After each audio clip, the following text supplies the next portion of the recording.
All right, we're back with our tweet of the night. This pretty sums it up by the Sporting News. That's the St. Peter's player with a look of satisfaction over the fact that they knocked out number 2 Kentucky. A 15 beats a 2. Gonzaga got off to a slow start before they won today. For the record, I do have Auburn. Someone's asking me here on Twitter. My thing was Auburn is a good team. Bruce Pearl, I believe in him, Andrew, and I think that team is going to win the entire tournament. Well, Bruce Pearl had the NCAA breathing down his neck, or at least the FBI, and he somehow avoided that and got a $50 million contract, Bob. Must be nice. Bruce Pearl still rocking and rolling. Sean Miller out of work, and LSU's coach still got fired. So it's so a hit and miss here. It's all over the place, the discipline when it comes to college basketball. I'm very chalky this year. I had Gonzaga and Arizona in my championship game. But look out for Purdue. And my deep sleeper is Alabama. They're 26-1 to win the championship. They beat Baylor and Gonzaga this year, Bob. They shoot a ton of threes. They do, and if they're on, they're hard to beat. There's no question. That SEC was good top to bottom. A lot of good teams there. By the way, one other note coming up with Ray McLeod gets a contract. Ray goes before Juju. He gets a 2-year deal with San Francisco. Smith-Schuster still waiting. Let's go to the lines, Andrew. We got people want to talk about a lot of stuff, beginning with Bill in Pittsburgh. What's up, Bill? How you doing? Hey, guys. How you doing? I just want to know, is there any chance that Steelers could move up and get Jordan Davis? This guy's unbelievable. I didn't know if you've seen him run the 40-yard dash, but that's a big man. It defies description. You shouldn't be able to run that fast at that size. Mike Tomlin spent a lot of time down there in Georgia. To me, they're just not going to be in a position to do it. Thanks for the call. But, Andrew, to me, they are going to get a defensive lineman, regardless of what happens to Stephon Tuitt, I think. Yeah, they pick him with the 20th selection, Bob. You think he'll be around for 20? It's possible. He doesn't seem to be a consensus top 10 picks. A lot of these mock drafts still have him in the teens and early 20s because they don't know if he's a 3-down player. He might be just a run stopper. I think he's got the potential to be better, like that Vito Vea in Tampa Bay, who's kind of like a new Casey Hampton type. I love that guy. I think that Jordan Davis is a genetic freak. My dream scenario, Bob, is Jordan Davis at nose tackle and the honey badger at safety. Goodbye, Terrell Edmonds. They still have $15 million in cap space. Go get the honey badger. And I would not at all be against that. I think that guy still has good football left in him. He's only 29 or 30 or maybe. He's in that range. And I don't know how much it would take for him to come here, but I think he would agree to coming here with Mike Tomlin and this defense. And, boy, if they get his name in there, they got a lot of big-time names all throughout that defense, which should make them, you would think, much better than they were against the run last year. Let's go to Howie in Vanport. Howie joins us here on the Borders and Borders hotline. What's up, Howie? Hi, Bob. Hi, Andrew. How's it going? Good.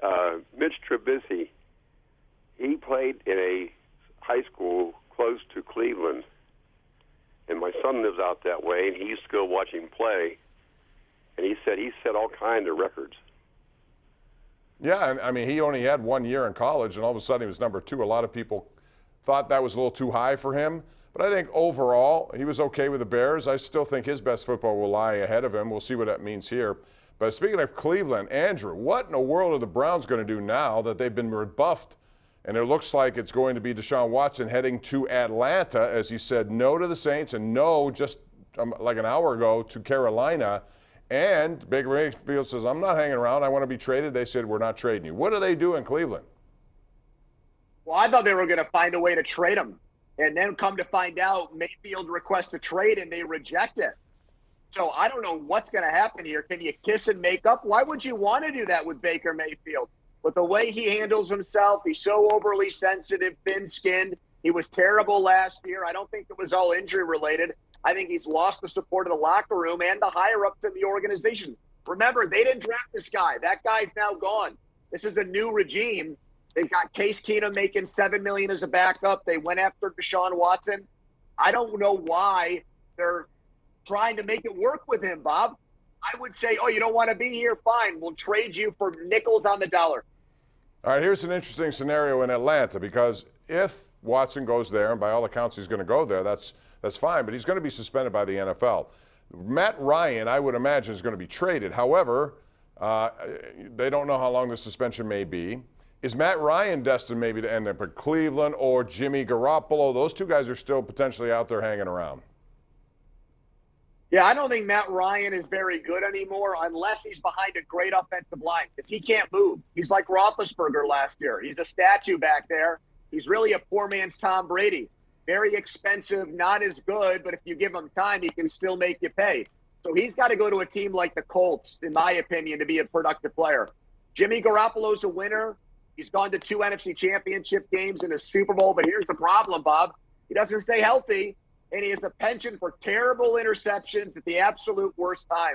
So if he wants to go there for $28 million a year, let the Browns have him. I don't think they're going to win much with Jimmy G.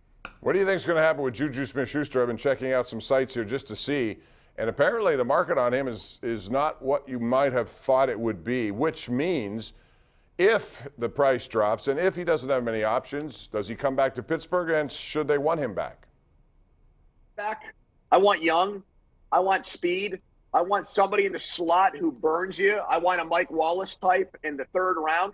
If you watch the 40s at the Combine, this is like the fastest wide receiver draft class of all time. You remember in 2010, they picked 2 wide receivers, Emmanuel Sanders and Antonio Brown. I'd love to see the Steelers do something like that and put him with Chase Claypool, Deontay Johnson, and Pat Freiermuth. And I do think wide receiver is a big position of need all of a sudden. For the last couple of years, we've been talking about how they're loaded. They're not loaded anymore, and they need help. And they're going to have to get it somewhere, whether it's, Juju coming back or preferably somebody else.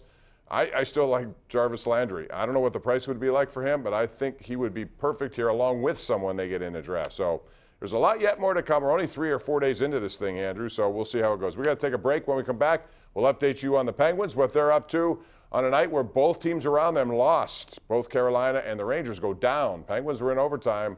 We'll have an update when we come back. We're right here live, Pittsburgh CW and 93.7 The Fan.